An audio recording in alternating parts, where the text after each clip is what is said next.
1974 രാജസ്ഥാനിലെ പൊഖ്രാനിൽ ഇന്ത്യ നടത്തിയ അണുസ്ഫോടനത്തിന്റെ രഹസ്യനാമം.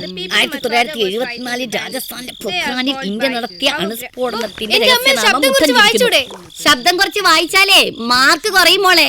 നിനക്ക് എന്റെ അത്ര SSLC എഴുതി പരിചയമില്ലാത്തോണ്ടാ. കൊല്ലം കുറെ ആയി മോളെ ഇത് തുടങ്ങിയിട്ട്. നീ കൂടെ കേൾക്കാൻ വേണ്ടിയാ പറഞ്ഞത്.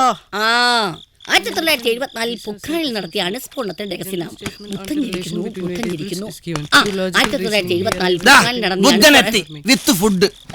നിങ്ങൾ എവിടെ പോയി കിടക്കുമായിരുന്നു മനുഷ്യ? പഠിച്ച് പഠിച്ച് വിശന്ന് കുടൽ എരിഞ്ഞു ബാക്കിയുള്ളവർക്ക്. പഠിപ്പ് എല്ലാ ബസ് ജീവനക്കാർക്കുണ്ട്. ഭാര്യയും മക്കളും കുടുംബവും ഒക്കെ.